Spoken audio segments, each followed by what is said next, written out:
எல்லாருக்கும் வணக்கங்க. தனகாரகன் சொல்லக்கூடிய குரு பகவானுடைய அதிசார பயிற்சி காலகட்டத்தில் நம்மளுடைய வாழ்க்கையிலையும் வாழ்வாதாரத்திலையும் இந்த பிரபஞ்சம் எந்த மாதிரியான மாற்றங்களை தரப்போகுதுன்றது பற்றி தானுங்க ஆதாரபூர்வமாக வேதகால முறையில் துல்லியமாக இந்த பதிவில் நம்ம பார்க்க போகிறோம். அக்டோபர் மாதம் 18ஆம் தேதியிலிருந்து டிசம்பர் மாதம் 5ஆம் தேதி வரை, ஐப்பசி மாதத்துக்கு ஐப்பசி மாதம் 1ஆம் தேதியிலிருந்து கார்த்திகை மாதம் 19ஆம் தேதி வரை 47 நாட்கள் தனகாரகன் சொல்லக்கூடிய குரு பகவான் அதிசாரத்தில் இருக்கக்கூடிய காலகட்டம். நிறைய பேருடைய வாழ்க்கையிலையும் வாழ்வாதாரத்திலையும் மிகப்பெரிய மாற்றங்கள் ஏற்பட போகுது. அதில் எந்த விதமான மாற்று கருத்தும் கிடையாது. இந்த நேரத்தில் ஒரு முக்கியமான விஷயத்தை உங்ககிட்ட சொல்லிக்கிறேனுங்க. கிரக பயிற்சி பலன்களாக இருக்கட்டும், மாத பலன்களாக இருக்கட்டும், வருட பலன்களாக இருக்கட்டும், கோச்சார கிரகங்கள் சாதகமாக இருந்தும் எனக்கு சாதகமான பலன் வரலையே அப்படின்ற ஆதங்கம் நிறைய பேருக்கு இருக்க தான் செய்யுது. என் சுய ஜாதகத்தில் குரு தசை நடக்குது, சுக்கிர தசை நடக்குதுன்னு சொல்கிறாங்க, 9ல் ராகு இருக்குது, குரு இருக்குன்னு சொல்கிறாங்க, ஆனாலும் எனக்கு நல்லது நடக்கலையேன்ற ஆதங்கம் சில பேருக்கு இருக்க தான் செய்யுது. நம்ம கும்பிட்ற சாமிக்கு குலதெய்வமாக இருக்கட்டும், இஷ்ட தெய்வமாக இருக்கட்டும், உலகத்தில் எந்த சாமிக்கும் நாம் ஒரு கோவில் கட்டி அந்த சாமியை பிரதிஷ்டம் பண்ணுறோம்னா அந்த சாமிக்கு அடியில் ஒரு அஷ்டபந்தனம் ஒன்று செய்து வைப்போம். அது மரபு, நம்ம முன்னோர்களுடைய காலங்காலமாக இருக்கக்கூடிய ஒரு பழக்கம். அந்த கோவிலில் பாசிட்டிவ் எனர்ஜி வரணும், நல்ல சக்திகள் மட்டும் இருக்கணும், தீய சக்திகள் விலகணுன்ற ஒரு அஷ்டபந்தனம் பாதுகாப்பு. நம்ம கும்பிடுற சாமிக்கே நம்ம முன்னோர்கள் அஷ்டபந்தனம் செய்திருக்கிறாங்கன்னா நம்மளுடைய வாழ்க்கைக்கும் வாழ்வாதாரத்துக்கும் ஏகப்பட்ட எந்திரங்கள் செய்திருக்கிறாங்க. அது எல்லாமே இன்றைக்கி வியாபாரமாகி போச்சு. கோல் எடுத்தவங்க கொண்டக்காரங்க, தடி எடுத்தவங்க தண்டக்காரங்கன்ற அளவுக்கு ஆகிப்போச்சு. அதுதெல்லாம் அவங்களுடைய கர்மா. நம்மளுடைய நேர காலங்கள் சௌகரியமாக இருந்தோம், நாம் படித்த படிப்புக்குண்டான உத்தியோகம் இல்லையே, வாழ்க்கைக்கு ஏற்ற வளர்ச்சி இல்லையேன்னு சங்கடப்பட்டுக்கிட்டு இருந்தீங்கன்னா உங்களுக்கான ஒரு அற்புதமான ஒரு எந்திரத்தை இந்த நேரத்தில் உங்களுக்கு காட்டுறேனுங்க. இது நம்ம முன்னோர்கள் நம்மளுடைய வாழ்வாதாரத்துக்காக ஏற்படுத்தி கொடுத்த அற்புதமான எந்திரம். இந்த 7 குதிரைகள் இருக்குது பாருங்கள். பொதுவாகவே இந்த 7 குதிரைகள் அப்படின்னா மிகப்பெரிய ஒரு ஒரு ஒரு பவர்.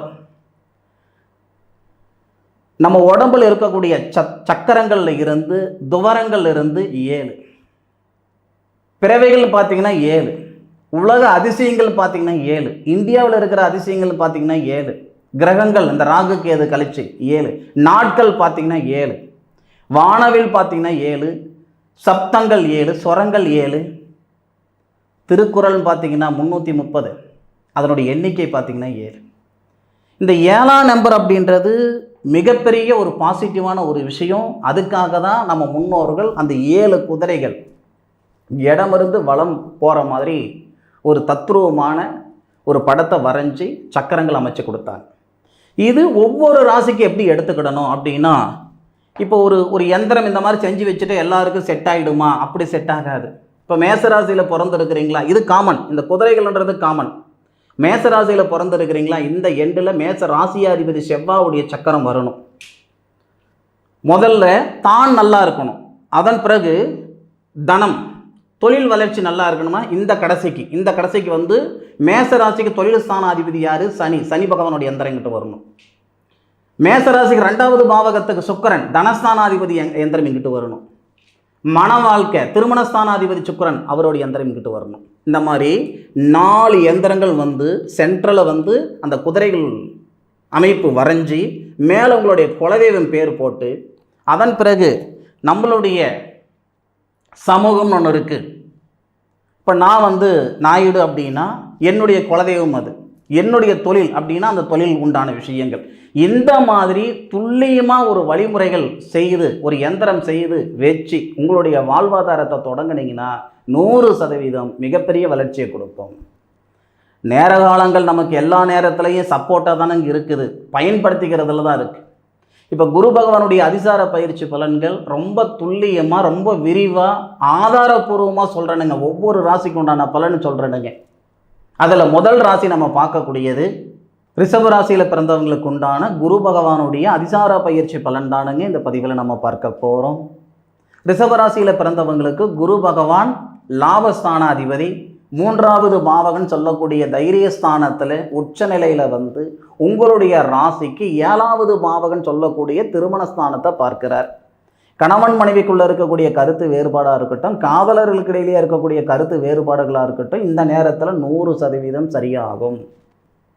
நாகதோஷம் இருக்குது, தாரதோஷம் இருக்குது, செவ்வாதோஷம் இருக்குது, போகாத கோவில் குளம் இல்லை, பண்ணாத பரிகாரம் கிடையாது, இது வரைக்கும் எனக்கு கல்யாணம் செட் ஆகலை, மன வாழ்க்கை நடக்காமல் இருந்தாலும் சரி, இந்த நேரத்தில் சரிப்படுத்தி கொடுத்துரும் இந்த பிரபஞ்சம். நடந்த மன வாழ்க்கையில் கல்யாணம் செய்யலையன்ற ஆதங்கம் சில பேருக்கு, கல்யாணம் செஞ்சுக்கிட்டு ஏன்டா செஞ்சோன்ற ஒரு சங்கடம் சில பேர் இருக்குதான் செய்யும். ஆக வாழ்க்கையில் இருக்கக்கூடிய சங்கடங்கள் முழுமையாக இந்த நேரத்தில் சரிப்படுத்தி விடும், அதில் மாற்று கருத்து கிடையாது. ஐப்பசி மாதம் 1ஆம் தேதியிலிருந்து கார்த்திகை மாதம் 19ஆம் தேதி வரை உங்களுடைய முன்னேற்றத்துக்கு முட்டுக்கட்டையாக இருந்த தடைகள் நீங்க போகுது. தேவகுருன்னு சொல்லக்கூடிய குரு பகவான் 3வது பாவகன் சொல்லக்கூடிய தைரியஸ்தானத்தில் உச்ச நிலையில் வந்து உங்கள் ராசிக்கு 9வது பாவகன் சொல்லக்கூடிய பிதிருஸ்தானத்தை பார்க்கிறார். பிரமாதமான நேரமாக இருக்கும். அதுபோக உங்களுடைய ராசிக்கு 11வது பாவகன் சொல்லக்கூடிய லாபஸ்தானத்தை பார்க்கிறார். லாபஸ்தானத்தில் இருக்கக்கூடிய தொழில் ஸ்தானாதிபதி சனி பகவானை பார்க்கிறார். சனி பகவான் உங்கள் ராசியை பார்ப்பதால் வெளிநாடு சம்பந்தப்பட்ட வேலை வாய்ப்பு, வெளிநாடு தொடர்புள்ள வேலை வாய்ப்பு அல்லது வெளிநாடு போகிறதுக்கான சூழல், படித்த படிப்புக்குண்டான உத்தியோகம், வாழ்க்கைக்கேற்ற வளர்ச்சி, சுய தொழில் செய்கிறதுக்கான ஒரு சூழல், கொடுத்த பணம் வந்து சேர்றதுக்கு, வாங்கின பணம் கட்டுறதுக்கு, இந்த மாதிரியான ஏகப்பட்ட நல்ல விஷயங்கள் ரிஷபராசியில் பிறந்த ஆணுக்கும் சரி பெண்ணுக்கும் சரி இந்த பிரபஞ்சம் கொடுக்கறது உறுதி. அனுபவித்து சொல்லுங்க, ஆராய்ச்சி நான் பலன் சொல்லியிருக்கேன். இந்த மாதிரி ஒரு சூழல்லையும் நமக்கு நல்ல விஷயம் நடக்கலை அப்படின்னா உங்கள் ராசிக்குண்டான உங்களுக்குண்டான எந்திரத்தை செஞ்சுக்கிடுங்க. இதுதான் நான் சொன்னேன், வாழ்வாதாரத்தில் மாற்றங்கள் கொடுக்கறதுக்கான இந்த பிரபஞ்சம் நம்ம முன்னோர்கள் நமக்கு கொடுத்த ஒரு பொக்கிஷம். இதை பற்றி முதல்ல நான் விரிவாக சொன்னேனுங்க. உங்களுடைய ராசிக்கு உங்களுடைய லக்னத்துக்கு தனஸ்தானாதிபதி யார்? அவருடைய சக்கரம். தொழில் ஸ்தானாதிபதி யார்? அவருடைய சக்கரம். உங்களுடைய ராசியாதிபதி யார்? அவருடைய சக்கரம். ரெண்டாவது உங்களுடைய என்ன சமூகம், நீங்கள் அதனுடைய அமைப்பு போட்டு அந்த மாதிரி ஒரு விஷயம் செய்து வைக்கிற பட்சத்தில் மிகப்பெரிய மாற்றங்களை கொடுக்கும். திருமணஸ்தானத்தில் இருக்கிற தடைகள் நீங்கிறது உறுதி. பூர்வ புண்ணிய ஸ்தானம், அதாவது பூர்வ புண்ணிய தோஷம் இருக்குதுங்க. அப்பாவுடைய சொத்து எனக்கு வரல, தாத்தனுடைய சொத்து வரல, மண்ணு மனையில் பிரச்சனை இருக்குது, வாங்காத பணத்துக்கு வட்டி கட்டிகிட்டு இருக்கிறேன், செய்யாத தப்புக்கு தண்டனை அனுபவிச்சுக்கிட்டு இருக்கிறேன், தகுதி இருந்தோம் தரம் இருந்தோம் என்னுடைய தகுதிக்கும் தரத்துக்கு சம்மதமே இல்லாத வேலை நான் செய்துக்கிட்டு இருக்கிறேன்.